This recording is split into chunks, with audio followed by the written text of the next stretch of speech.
स्वागत है बेटे आप आज की कक्षा में। आज का विषय है रचना के आधार पर वाक्य रूपांतरण। पिछली कक्षा में हमने रचना के आधार पर वाक्य भेद पढ़ा था। वाक्य के जो 3 भेद होते हैं, सरल, संयुक्त और मिश्र वाक्य। अब उन्हीं वाक्यों का हम आज रूपांतरण पढ़ेंगे। रूपांतरण मतलब परिवर्तन, एक वाक्य का दूसरे वाक्य में परिवर्तन या एक वाक्य को दूसरे वाक्य में बदलना। ठीक है, उसी विषय को हम आगे पढ़ रहे हैं। ठीक है बेटे, यह आज हम जो पढ़ेंगे यह आपकी परीक्षा की दृष्टि से बहुत ही महत्वपूर्ण है, क्योंकि इसी प्रकार के प्रश्न आपकी परीक्षा में आते हैं, अब तक आए हैं। ठीक है बेटे, तो चलिए शुरू करते हैं। रचना के आधार पर वाक्य रूपांतरण। वाक्य का परिवर्तन करते समय, रूपांतरण करते समय कुछ जरूरी बातों का ध्यान रखना चाहिए, जो मैंने यहाँ लिखी हुई है। पहली बात क्या है, देखिए बेटे, वाक्य रूपांतरण करते समय वाक्य के भाव, विचार या अर्थ में, ये सबसे महत्वपूर्ण बात है, भाव, विचार या अर्थ में परिवर्तन नहीं होना चाहिए। अर्थात यदि कोई सरल वाक्य है और उसको हम संयुक्त वाक्य में बदलेंगे तो उसमें जो बात कही गई है, उस सरल वाक्य में जो बात कही गई है, जो भाव था, वह भाव संयुक्त वाक्य में भी होना चाहिए। समझ आया? यानी वाक्य का जो मूल भाव है या जो उसका अर्थ है, उस अर्थ में परिवर्तन नहीं होना चाहिए, अर्थ नहीं बदलना चाहिए, अर्थ वही रहना चाहिए। वाक्य का परिवर्तन करते समय भी अर्थ वही रहना चाहिए। हाँ, वाक्य की रचना, विन्यास में परिवर्तन हो सकता है। रचना यानी उसकी बनावट में परिवर्तन हो सकता है। जैसे सरल वाक्य है तो उसको संयुक्त बनाएंगे तो योजक चिन्ह लगाएंगे ही। कुछ क्रिया में भी परिवर्तन हो सकता है। ठीक है, तो उसकी रचना में परिवर्तन हो सकता है बेटे। और विन्यास में, विन्यास मतलब शब्दों के स्थापन में, शब्दों के क्रम में भी परिवर्तन हो सकता है। ठीक है, शब्दों के क्रम में परिवर्तन हो सकता है, वाक्य की रचना में परिवर्तन हो सकता है। और यह परिवर्तन थोड़ा बहुत ही होगा, पूरा का पूरा वाक्य नहीं बदल देंगे हम। ठीक है, थोड़ा बहुत परिवर्तन हो सकता है, लेकिन उस वाक्य में जो बात कही गई है, परिवर्तन करते समय, रूपांतरण करते समय, वह बात या वह अर्थ नहीं बदलना चाहिए। ये पहली जरूरी बात आप ध्यान रखेंगे। दूसरी बात मिश्र वाक्य से संबंधित, कि मिश्र वाक्य में आश्रित उपवाक्य वाक्य के अंत, मध्य या शुरू कहीं भी आ सकते हैं। मिश्र वाक्य में आश्रित उपवाक्य होता है, हमने पिछली कक्षा में पढ़ा है। तो जो आश्रित उपवाक्य है बेटा, वह आश्रित उपवाक्य वाक्य के शुरू में भी आ सकता है, शुरू में भी आ सकता है, मध्य यानी बीच में भी आ सकता है, वह अंत में भी आ सकता है, कहीं भी आ सकता है। लेकिन सामान्य तौर पर यह शुरू में, अंत में आता है, मतलब बाद में आता है। जैसे संज्ञा आश्रित उपवाक्य में क्या होता है कि संज्ञा आश्रित उपवाक्य में जो आश्रित उपवाक्य है वह बाद में ही आता है। ठीक है, लेकिन ऐसा कोई जरूरी नहीं है, बीच में भी आ सकता है, शुरू में भी आ सकता है। ये वाक्य की रचना पर निर्भर करेगा। ठीक है बेटे, तो ये 2 जरूरी बात आप ध्यान रखेंगे। इसके बाद अब आइए आगे हम शुरू करते हैं वाक्य रूपांतरण। वाक्य का रूप परिवर्तन कैसे करते हैं।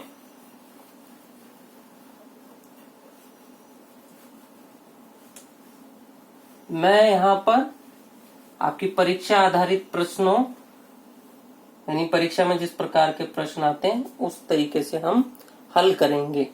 ठीक है बेटे, तो पहला तो है, देखो, हाँ, भेद बताना आता है एक तो, कि वाक्यों का, निम्न वाक्यों का भेद बताएं। ठीक है, भेद बताना है। तो पहला वाक्य है, पहला वाक्य मैं लिखता हूं, आपके नेताजी का चश्मा से हम लिखते हैं, हालदार साहब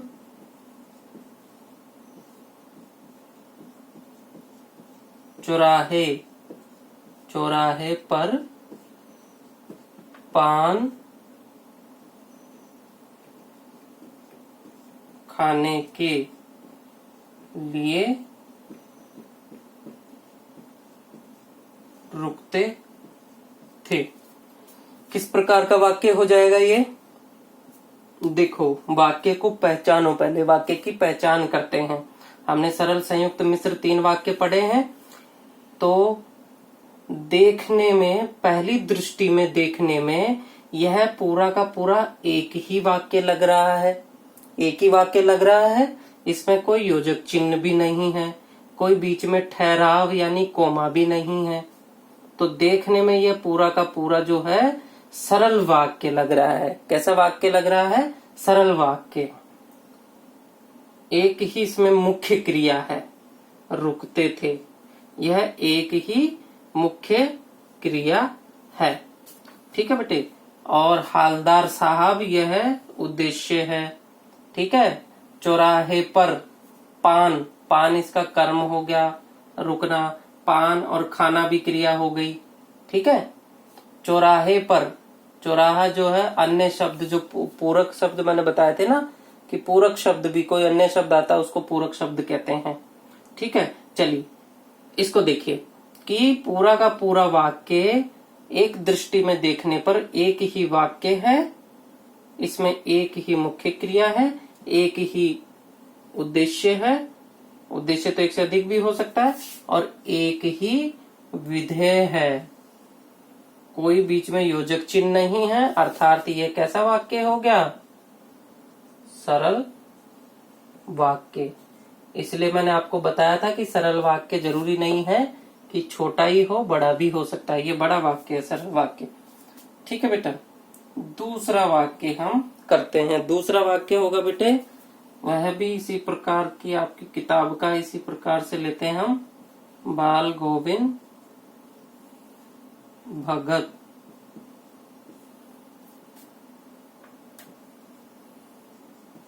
प्रभातियां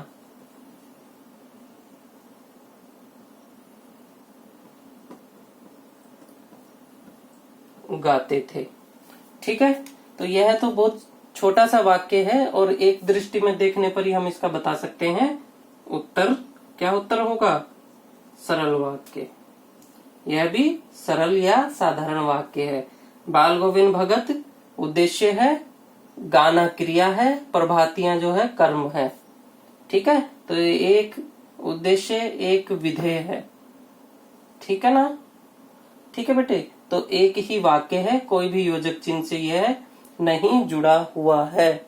संयुक्त वाक्य में 2 क्रिया हो जाती है बेटे। संयुक्त वाक्य में 2 क्रिया हो जाती है, जो कि 2 स्वतंत्र वाक्य की 2 क्रिया हो जाती है, इसमें एक ही क्रिया है।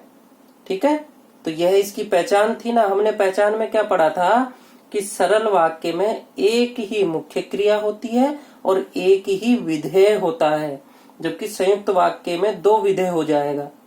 संयुक्त वाक्य में 2 विधेय हो जाएगा, क्रिया भी 2 हो जाएगी। तो इसमें एक ही क्रिया है, एक ही विधेय है, इसलिए यह सरल वाक्य है। तीसरे वाक्य पे आइए।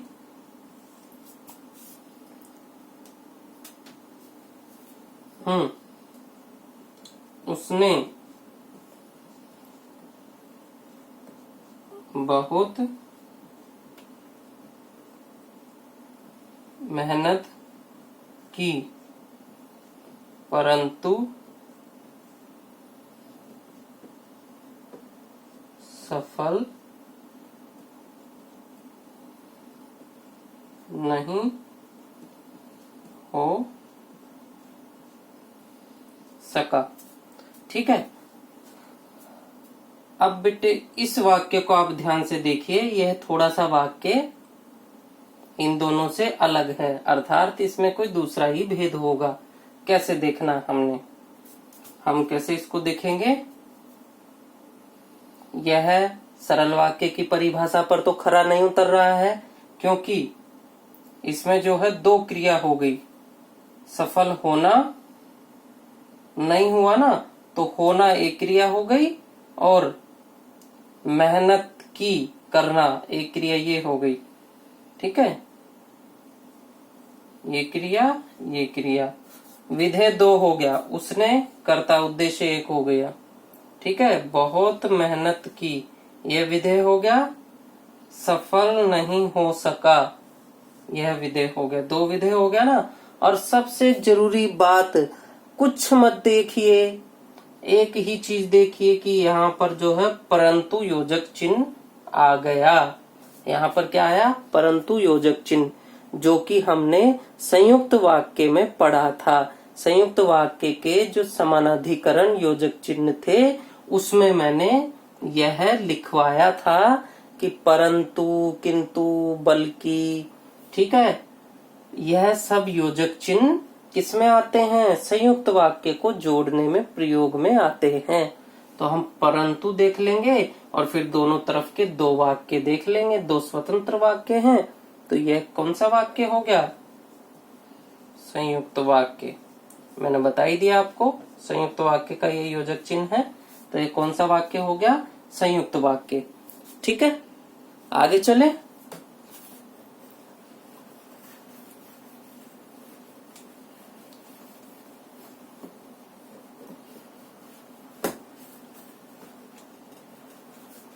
एक सरल वाक्य का उदाहरण हो गया, संयुक्त का हो गया। अब हम जो है मिश्र वाक्य का उदाहरण नहीं हुआ, तो चौथा हम जो है मिश्र वाक्य का उदाहरण लेते हैं। मेरा दृढ़ विश्वास है कि, मेरा दृढ़ विश्वास है कि भारत जीतेगा। ठीक है, तो यहां पर भी हम कुछ मत देखिए, सीधा सा ये देखिए, यह योजक चिन्ह है। और यह योजक चिन्ह किसमें हमने पढ़ा था? मिश्र वाक्य में। किसमें पढ़ा था? मिश्र वाक्य में। और मिश्र वाक्य में भी तो सबसे पहले तो इसका भेद हमने जान लिया, मिश्र वाक्य योजक चिन्ह से। दूसरे तरीके से भेद जानते हैं इसका, मेरा दृढ़ विश्वास है। तो यह पहला वाक्य यहाँ संक्षिप्त, पहला वाक्य यहाँ पूरा स्वतंत्र प्रधान उपवाक्य यह हो गया, मेरा दृढ़ विश्वास है। इसको हम अलग से पढ़ सकते हैं।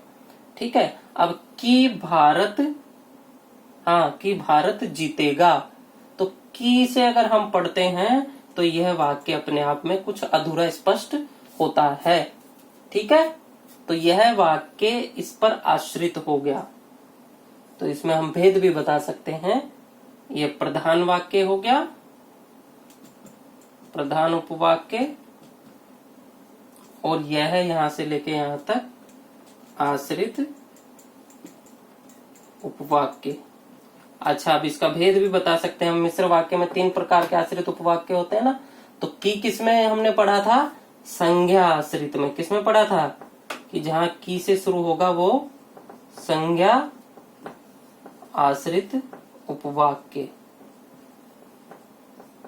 ठीक है, समझ आया बेटा? चलिए आगे चले। मिश्र वाक्य का उदाहरण समझ आया। मिश्र वाक्य का ही एक और उदाहरण हम ले लेते हैं, जो कि शायद 2019 या 18 के सीबीएसई की परीक्षा में आया भी हुआ है।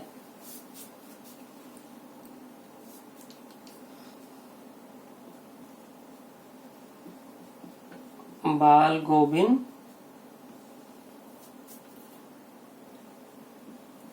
भगत जानते हैं कि अब बुढ़ापा आ गया है। ठीक है, यहां भी हम सबसे पहला तरीका जो मैंने बताया पहचानने का, कि हमने देख लिया। तो की से एक और चीज स्पष्ट हो गई की आते ही कि यह जो इसके बाद आने वाला वाक्य है यह आश्रित उपवाक्य है। और कौन सा आश्रित उपवाक्य है? की किस में आता है? संज्ञा आश्रित में। ठीक है, संज्ञा आश्रित में आता है। तो जहां आश्रित उपवाक्य आ गया तो आश्रित उपवाक्य कौन से वाक्य में आता है? मिश्र वाक्य में। तो देखिए इसमें हमने तीन चीज पढ़, पिछले मिश्र वाक्य में भी हमने तीन चीज पढ़ी है, इसमें भी हम तीन चीज पढ़ रहे हैं। क्या? सबसे पहला तो इसका भेद क्या हुआ? मिश्र वाक्य। दूसरा आश्रित उपवाक्य कौन सा है? कि अब बुढ़ापा आ गया है, यह आश्रित उपवाक्य है। आश्रित उपवाक्य का भेद संज्ञा आश्रित उपवाक्य। ठीक है, एक और चीज हम पढ़ लेते हैं। पढ़ क्या लेते हैं? एक और चीज ये जो आप जानते ही हो, जब संज्ञा आश्रित उपवाक्य छट गया तो बचा क्या? यह वाला प्रधान, यह है प्रधान उपवाक्य। ठीक है बेटा, मिश्र वाक्य का यह है दूसरा उदाहरण था। समझ आया? ये 18 या 19 के सीबीएसई परीक्षा में आया हुआ है। ठीक है बेटे, इतना आपको समझ आया? आगे चले, चलिए।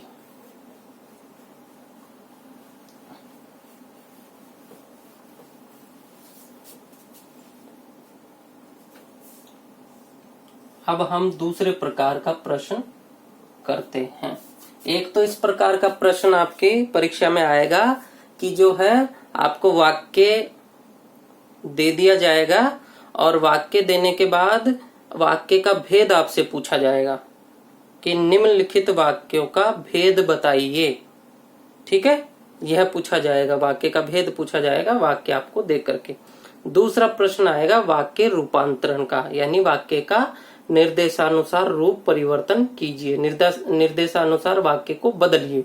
तो अब हम वही प्रश्न करने जा रहे हैं।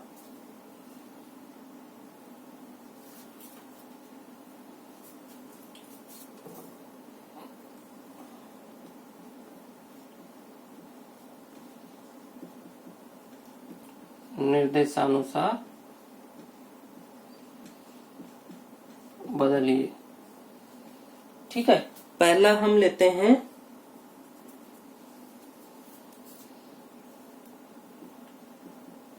काना फूसी।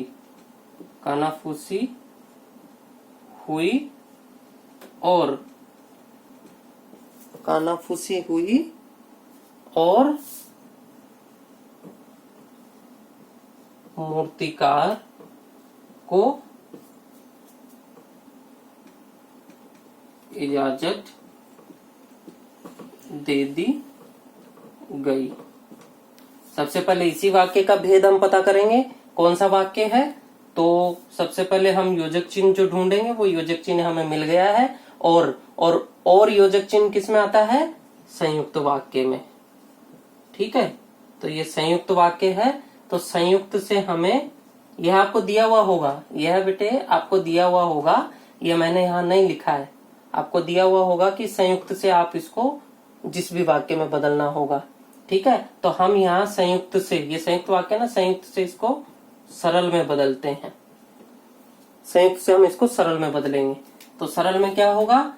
सबसे पहले तो जो है अर्थ नहीं बदलना चाहिए, ये तो हम पढ़ चुके हैं। सबसे पहले संयुक्त से सरल में बदलते समय योजक चिन्ह हटा देंगे। ठीक है, सरल वाक्य से संयुक्त वाक्य में बदलते समय योजक चिन्ह हटा देंगे। और हमने ये भी पढ़ा कि वाक्य विन्यास और वाक्य रचना में थोड़ा बहुत परिवर्तन हो जाता है। तो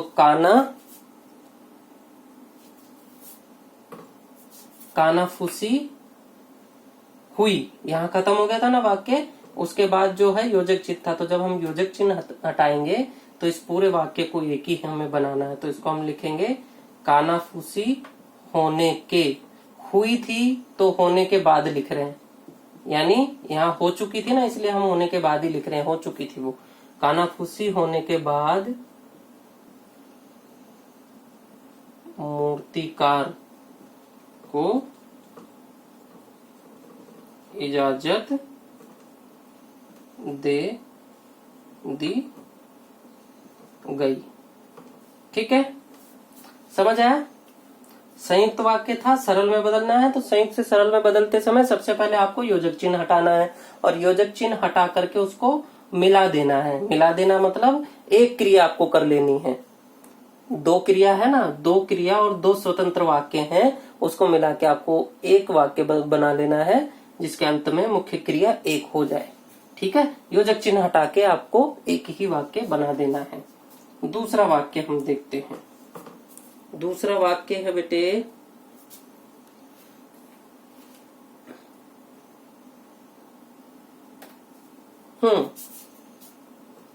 इसको करते हैं। प्रातःकाल पक्षी चहचहाते हैं।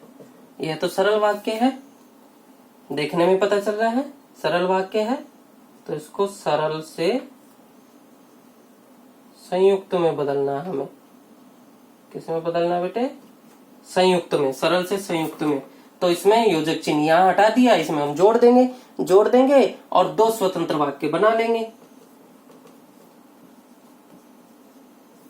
प्रातःकाल होते ही होगा बेटे,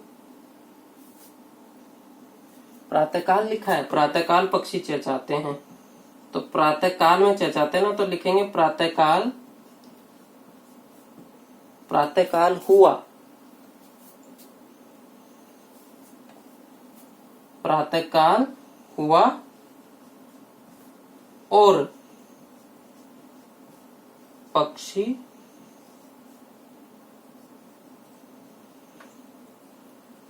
चहचहाने लगे। ठीक है, संयुक्त वाक्य बन गया।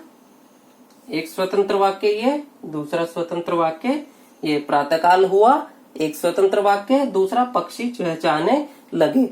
दोनों स्वतंत्र वाक्य हमने बना लिए, अलग अलग भी हम इनको पढ़ सकते हैं, अलग अलग अर्थ निकल रहा है, और हमने बीच में योजक चिन्ह जोड़ दिया। तो एक उचित योजक चिन्ह हमको बीच में लगा देना है संयुक्त वाक्य बनाते समय, और दो स्वतंत्र वाक्य हमें बना लेने हैं। दो स्वतंत्र वाक्य हमें बना लेने हैं, दो क्रिया उसमें हो जाएगी। ठीक है बेटे, चलिए सरल से हमने संयुक्त भी बना लिया। अब एक मिश्र वाक्य का भी उदाहरण देख लेते हैं, मिश्र में परिवर्तन करके।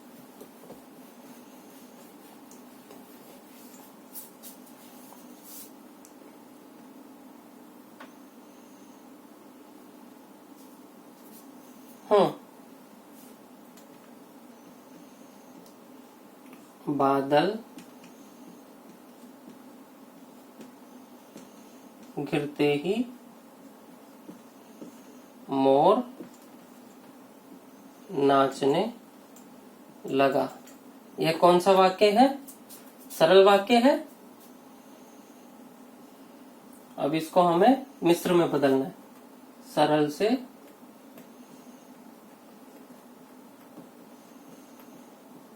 मिश्र में।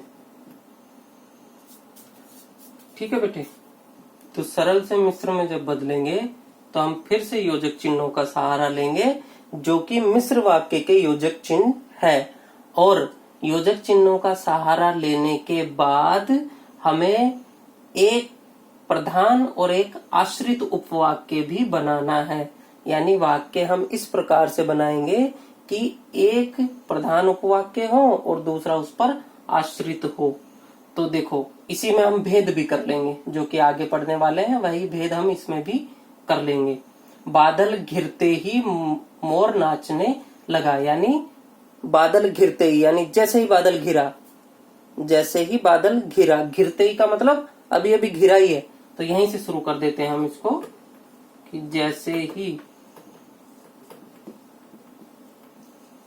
बादल घिरा, वैसे ही भी लिख सकते हैं, नहीं तो लोप करके हम लिखेंगे मोर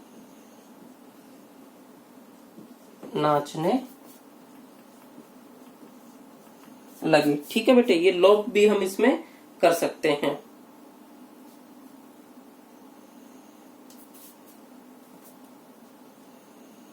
घिरा नहीं बेटे, घिरे। जैसे ही बादल घिरे मोर नाचने लगे।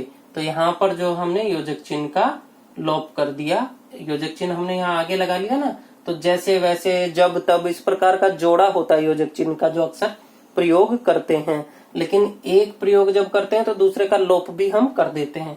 अगर यहाँ लगाना चाहेंगे तो वैसे लगा सकते हैं, ठीक है, नहीं तो यहाँ कोमा लगा के लोप कर देंगे।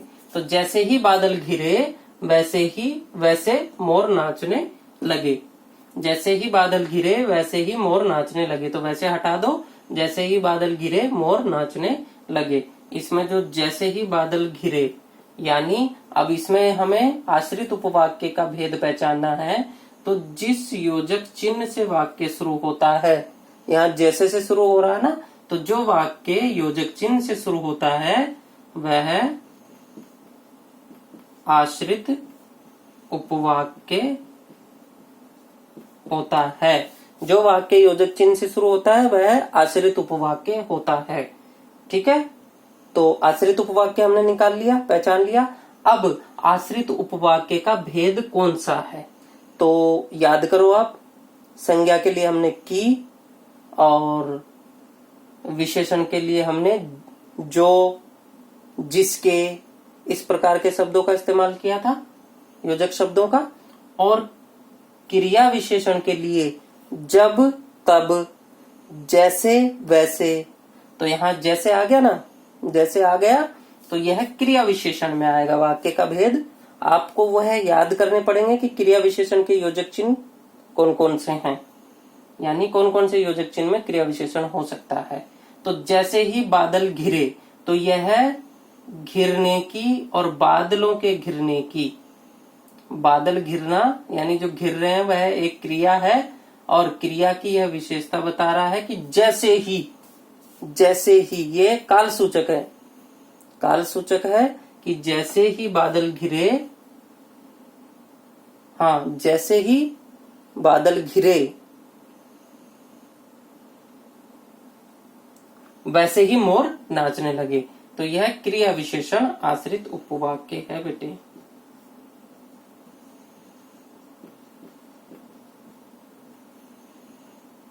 क्रिया विशेषण आश्रित उपवाक्य है, ठीक है बेटे। तो यह आपको समझ आया, आगे चलते हैं।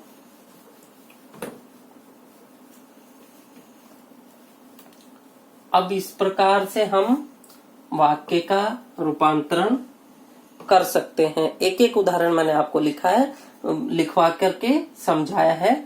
बाकी उदाहरण जो है आपको प्रैक्टिस, अभ्यास के लिए जो है दिए जाएंगे। आप उसको हल करने का प्रयास करना, और हल करते करते यह आपको आ जाएगा, अभ्यास से यह आपको आ जाएगा, आपको वाक्य पहचानना आ जाएगा। इससे पूर्व के वीडियो में जो हमने वाक्य की परिभाषा, पहचान, ये सब बताइए, आप उस वीडियो को भी ध्यान से देखें, उसके बाद इस वीडियो को देखें, ठीक है बेटे, इस पर आप करें।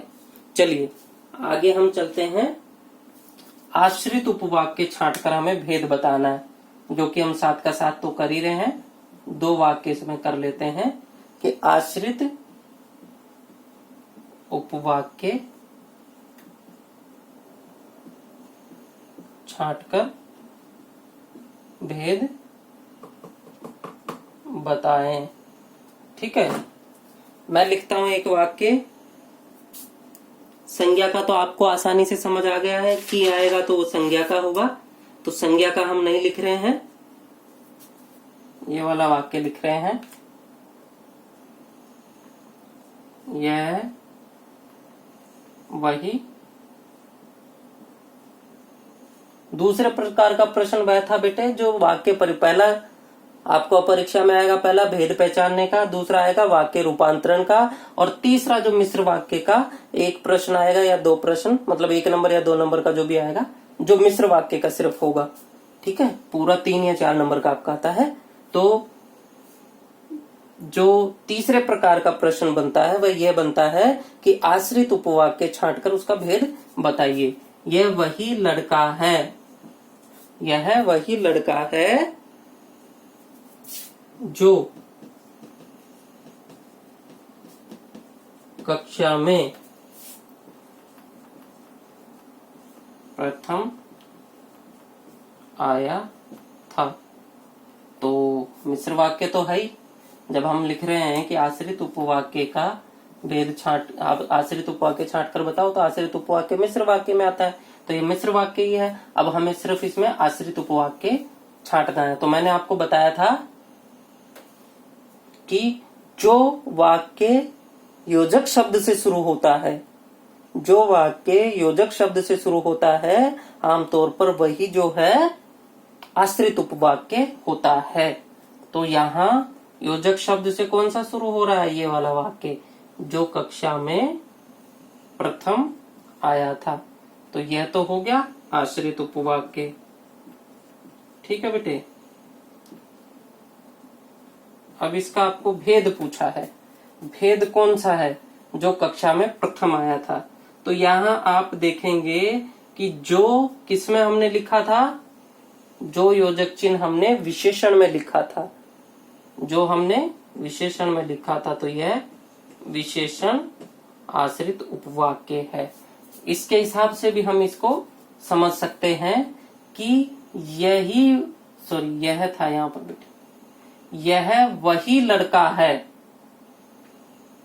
जो कक्षा में प्रथम आया था। यानी जो लड़का है वह वही है जो कक्षा में प्रथम आया था, दूसरा लड़का नहीं। कक्षा में प्रथम आने वाला यह लड़का है। तो यह उस लड़के की खासियत है, विशेषता है। यह उस लड़के की खासियत या विशेषता है। तो इसलिए यह विशेषण आश्रित उपवाक्य हुआ। ठीक है, इसका भेद। अगला हम करते हैं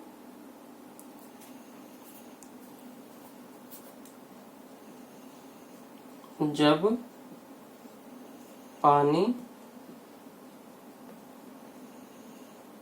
बरसता है तब मेंढक बोलते हैं। तो आश्रित उपवाक्य है। अब इसमें सबसे पहले तो आश्रित उपवाक्य आपको छांटना है, जैसा लिखा ऊपर।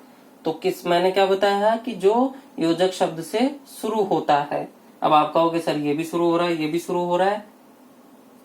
आप यही कहेंगे कि ये भी शुरू हो रहा है, ये भी शुरू हो रहा है, लेकिन यह जो शुरू हो रहा है वह इस पर आधारित है। ठीक है, वह इस पर आधारित है। कैसे? कि जब शुरू सबसे पहले जब से यानी योजक शब्द से यह हो रहा है। इसका तो हम लोप भी कर सकते हैं, जैसे जब पानी बरसता है मेंढक बोलते हैं, कोमा लगा करके।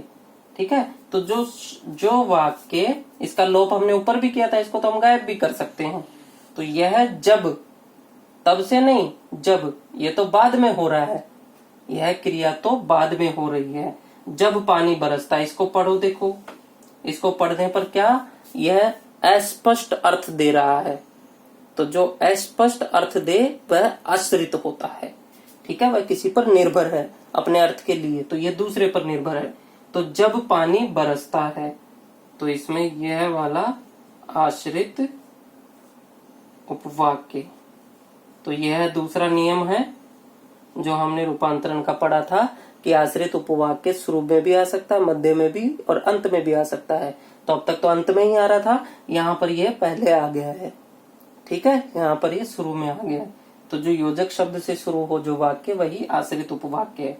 तो जब पानी बरसता है आश्रित उपवाक्य, तब मेंढक बोलते हैं। ठीक है, इसको हटा देंगे तो मेंढक बोलते हैं, यह प्रधान उपवाक्य अपने आप में स्वतंत्र भी हो जाएगा। लेकिन जब पानी बरसता है, यह जो है आश्रित रह जाएगा, अपना अधूरा प्रकट करेगा। अच्छा, तो अब इसमें आश्रित उपवाक्य तो है, इसका भेद हमें बताना है। तो यहाँ पर पानी बरस रहा है, पानी बरस रहा है, तो पानी बरसना क्या है? एक क्रिया है। बरसना एक क्रिया है ना, लेकिन उस क्रिया की क्या विशेषता है कि जब वह बरसेगा, यह जब पानी बरसेगा, जब पानी बरसेगा तभी मेंढक बोलते हैं। ठीक है, तो मेंढक का बोलना जो है, जब पानी बरसेगा तब मेंढक बोलेंगे। मेंढक का बोलना पानी बरसने पर निर्भर है। तो यहाँ क्रिया की विशेषता बताई जा रही है कि जब यह क्रिया होगी तब यह क्रिया होगी। ठीक है ना। जब यह क्रिया होगी तब यह क्रिया होगी, तो क्रिया की विशेषता बताई जा रही है, इसलिए जो शब्द क्रिया की विशेषता बताते हैं वह क्रिया विशेषण। तो यहाँ आश्रित उपवाक्य कौन सा हुआ, पहले वाला, और उसका भेद क्या हुआ, क्रिया विशेषण। ठीक है बेटे, तो यह मैंने एक एक उदाहरण आपको इस आज की कक्षा में मैंने समझाया है। किसी किसी के 2 उदाहरण भी हमने लिए हैं। तो इस प्रकार के 3 प्रश्न आपके बनेंगे। एक तो वाक्य का भेद बताना, एक वाक्य रूपांतरण। वाक्य रूपांतरण बेटा सरल से संयुक्त में भी हो सकता है और संयुक्त से सरल में भी, सरल से मिश्र में भी हो सकता है और मिश्र से सरल में भी। ठीक है, ठीक उसी प्रकार संयुक्त से मिश्र में भी हो सकता है और मिश्र से संयुक्त में भी हो सकता है। ठीक है, तो तीनों प्रकार के वाक्य आपस में परिवर्तित हो सकते हैं। ठीक है बच्चा, यह चीज आप ध्यान रखेंगे। तो दूसरे प्रकार का प्रश्न वाक्य रूपांतरण का बनेगा, और तीसरे प्रकार का प्रश्न जो बनेगा वह बनेगा कि इस वाक्य में आश्रित उपवाक्य छांटिए। या तो इतना पूछ लेगा आपसे, नहीं तो पूछेगा आश्रित उपवाक्य छांट करके आप इसका भेद भी बताइए। ठीक है, तो यही आज की कक्षा का सार था। इसको आप जो है अच्छे से देखेंगे, समझेंगे, और अब इस पर आधारित आपको अभ्यास कार्य दिया जाएगा। उन वाक्यों को आप अभ्यास अभ्यास करेंगे तो आपको यह आसानी से वाक्य पहचान भी आ जाएगा और आपको वाक्य रूपांतरण भी आ जाएगा।